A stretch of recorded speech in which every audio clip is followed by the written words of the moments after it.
Let's talk about something that no one wants to admit. But you feel it. You've felt it more times than you're willing to confess. That exact moment when you wake up for no reason, in the middle of the night, and for a few seconds, you don't understand why you're still breathing. It's not sadness, it's not tiredness. It's something deeper, older. It's a crack in the soul, something broke a long time ago. And even though you try to ignore it, it's still there, invisible to others. But you know it, it's inside. Like a wound that never fully closed. And the curious thing is no one notices. You can keep smiling, doing what's expected of you, playing every role. But there's a part of you that no longer believes in anything. That sits in silence at the back of your mind and watches. Watches how you fake it, watches how you survive. And wonders how much longer you'll hold on. Now look at yourself. You're here searching for answers in a video. Hoping someone says what you don't dare even think. Do you want me to tell you the truth? What consumes you inside doesn't have a simple name. It's not depression, nor stress, nor a bad streak. It's emptiness, pure and deep.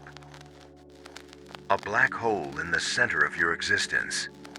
And do you know what the most messed up thing is? You don't know where it comes from. You just know that it's there always. And that's why you cover it up with distractions. With habits you can't let go of. With addictions that don't seem so serious. Until you realize you no longer control anything. But what if I told you that addiction you're ashamed of isn't a mistake? What if that behavior you've been trying to hide for years isn't a curse but a clue? What if that uncontrollable impulse that drags you towards the same thing over and over again is actually a message? One that doesn't come from the outside, but from deep inside you. Carl Jung didn't see addiction as a failure. He didn't condemn it as a simple bad habit. To him, it was a call. A search disguised as self-destruction. A desperate manifestation of a soul that has gotten lost along the way, and lacking answers, it tries to manufacture comfort. Even if it's temporary, even if it's false. Most will tell you that you're weak, that you need willpower, that the problem is you. But what if the problem is that you're trying to heal a soul pain with solutions that don't touch the soul?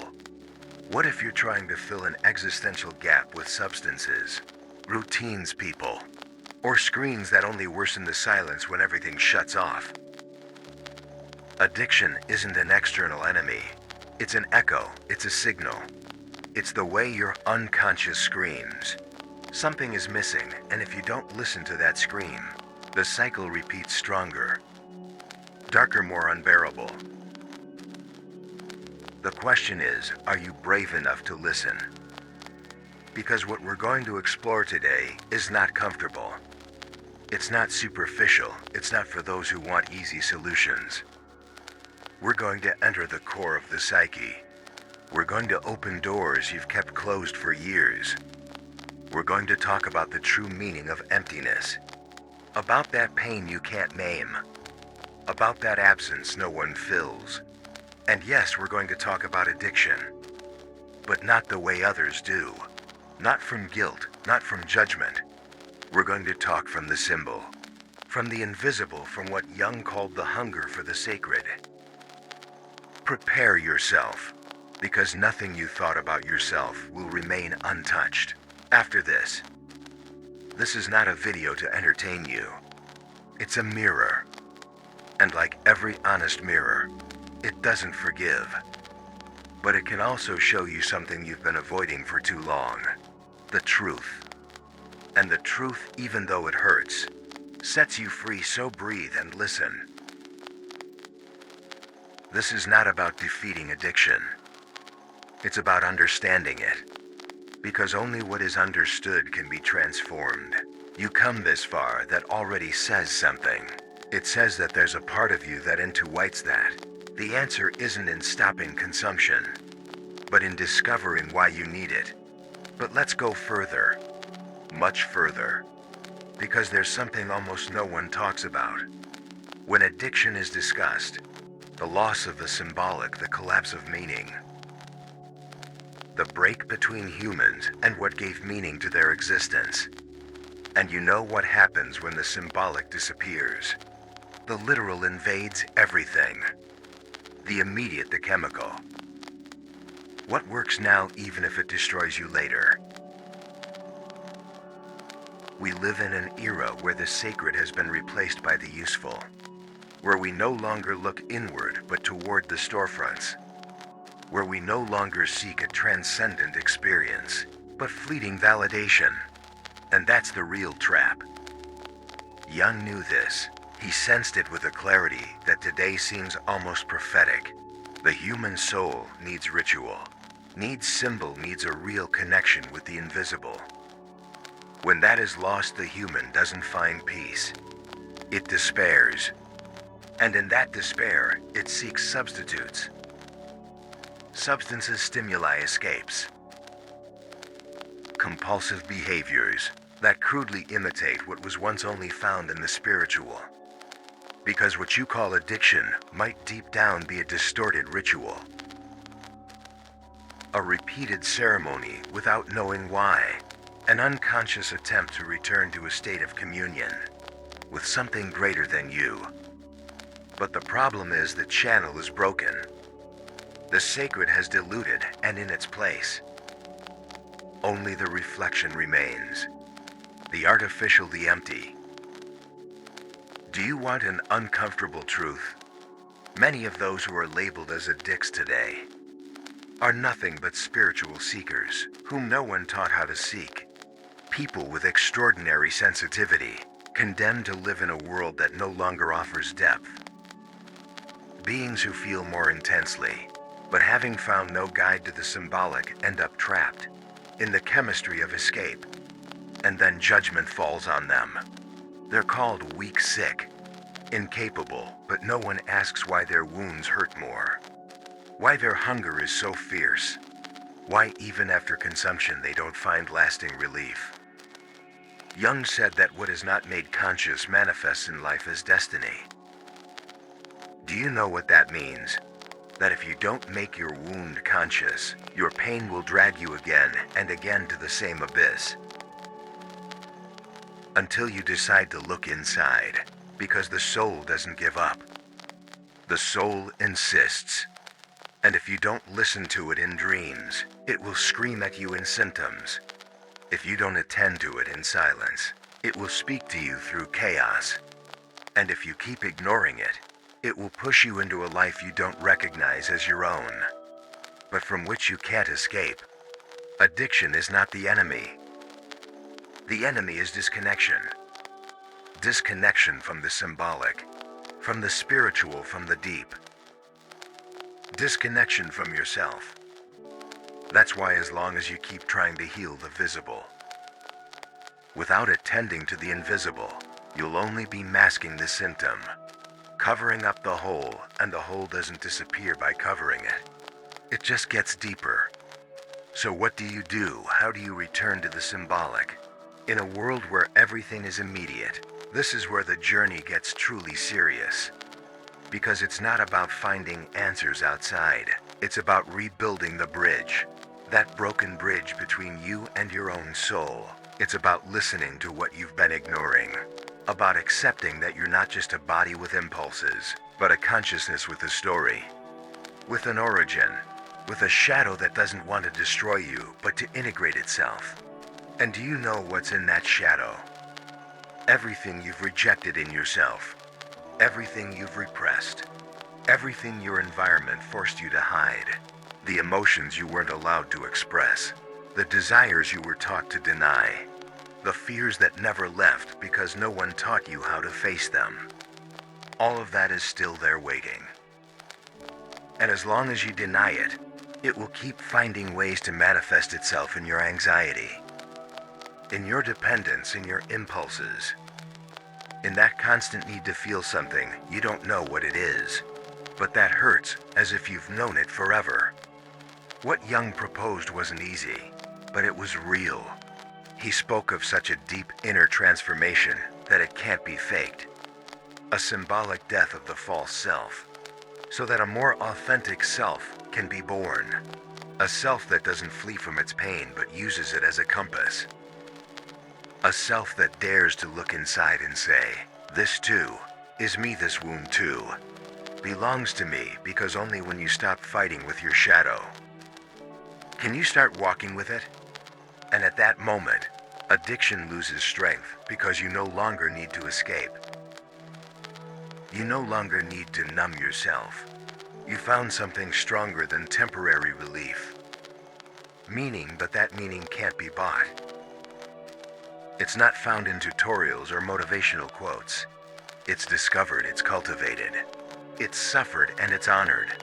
It's the result of a descent, a dark night of the soul, in which you realize that nothing external will save you. And maybe that's the best thing that could have happened to you. Because only when everything falls apart can you start building something real. So ask yourself this question now while you listen to me. Are you willing to go down to look into the abyss without trembling? Because what you're going to find down there isn't the end.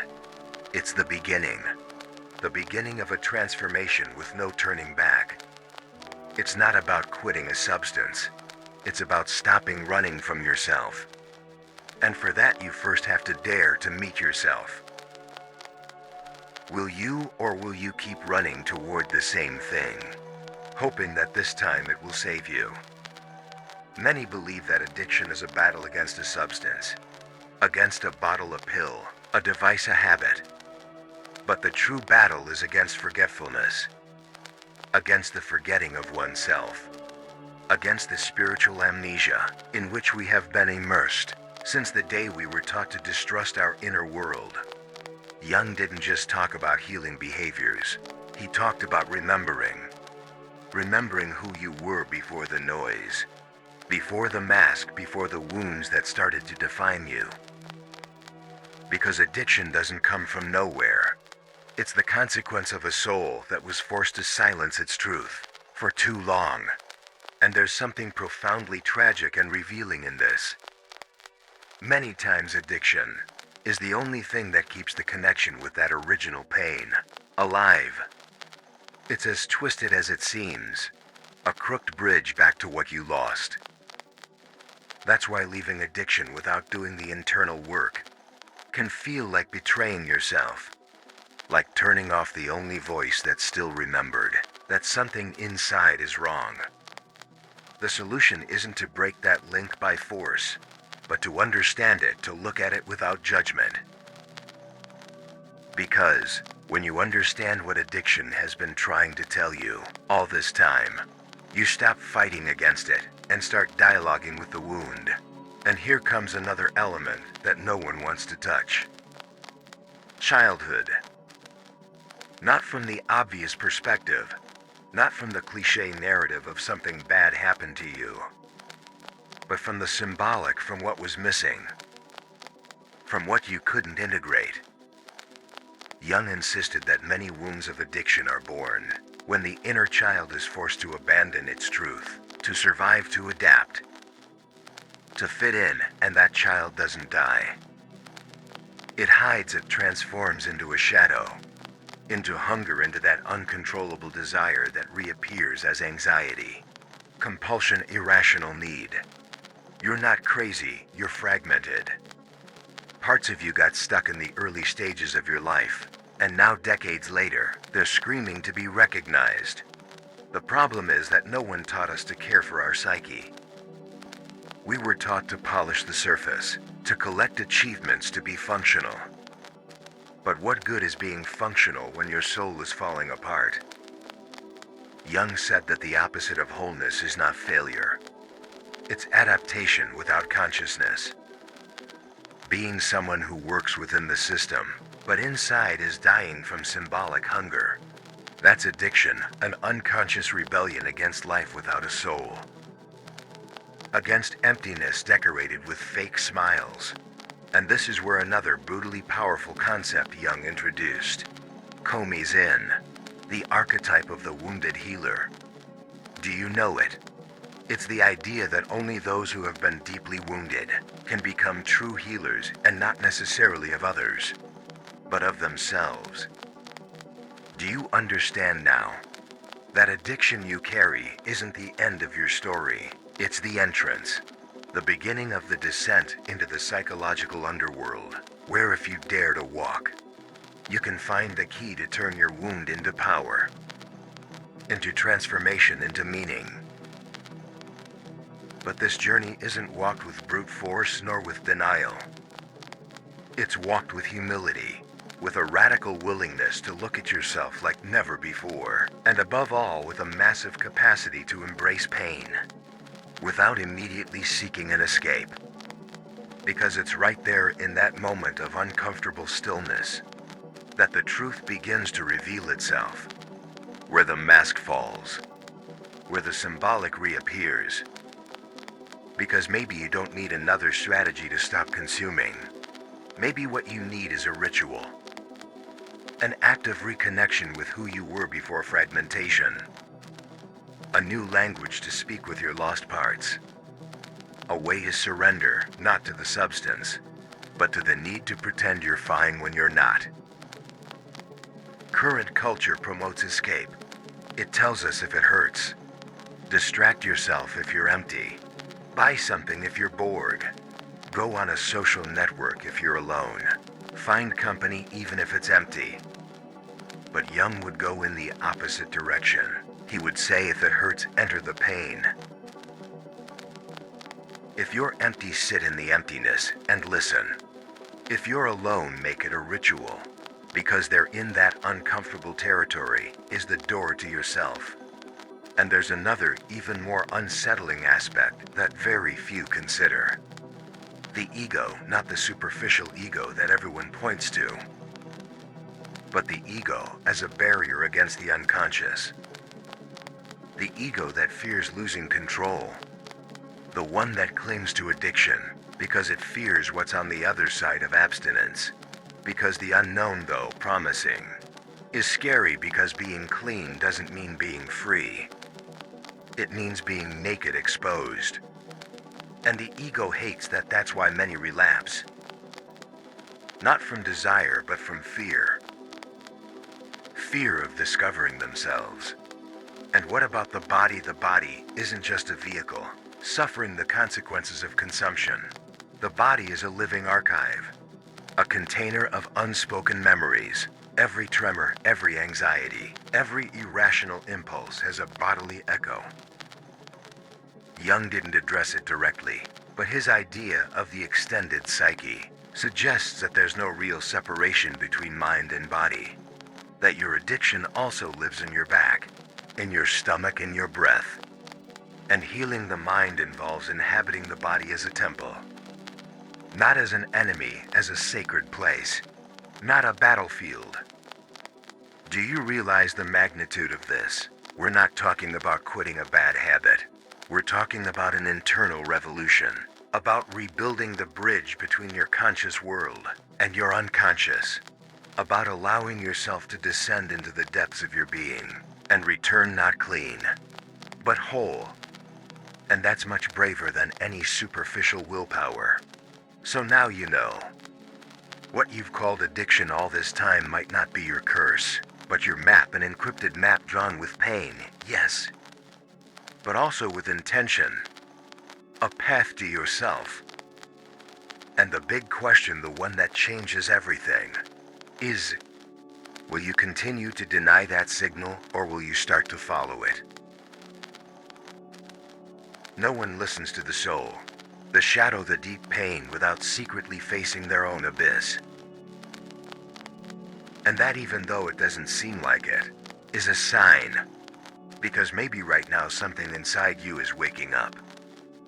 Something that doesn't understand words, but recognizes the truth when it hears it.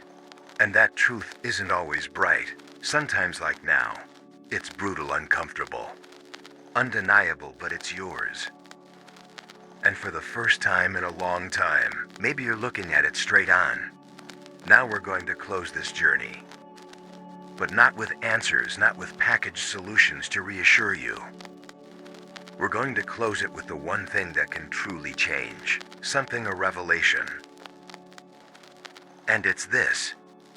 Addiction isn't your enemy. It's your language, a primitive language, with which your psyche has been speaking to you for years. Not to destroy you, but to make you listen. Not to punish you, but to make you wake up. Every relapse, every impulse, every moment when you felt you hit rock bottom was your unconscious screaming that you weren't on the right path, that you were living from the surface, from appearances, from what others expected, but not from your deepest truth. Because no one becomes addicted to something external if they're already whole inside. And here's the final twist. You're not broken. You never were. What's happening is that you're divided, separated from essential parts of you that you forgot, rejected, or were never allowed to integrate. But they're still there waiting for you to call them by their name, to return their place to tell them, I'm not afraid to look at you. That's the first step, not the only one, but the one that changes everything. And if you dare to take it, then addiction starts to transform. It doesn't disappear overnight, but it softens, it loses strength, because it no longer needs to scream. It no longer has to drag you, because finally, after all this time, someone you is listening. So here we end, but not how you expected. Not with empty promises, not with self-help solutions. We end with a brutal invitation. Stop running, stop numbing. Stop looking for answers outside and begin, even if little by little, to rebuild that bridge to what Jung called the self. That indestructible core in the center of your soul. It's there despite everything. Despite you, and if this stirred something inside you, if something clicked in your mind or in your chest, then I ask you only one thing. Comment below the phrase, it's not the substance, it's the soul. Don't do it for me, do it for you, because writing it down is a symbolic act. It's the first stone of something new. And if you want to keep exploring these kinds of ideas, if you feel you need more of this and less of the usual noise, subscribe to the channel, not to accumulate another number, but to build together a space where the invisible has a voice. Where pain is understood, not hidden. Where the search for the soul is sacred again. And now goodbye. But not with a farewell, but with a whisper you'll only understand if you've really been there. The hell isn't the punishment. The hell is the distance between you and what you could have been. See you in the next descent or in the next awakening. Wherever it may be, just not on the surface.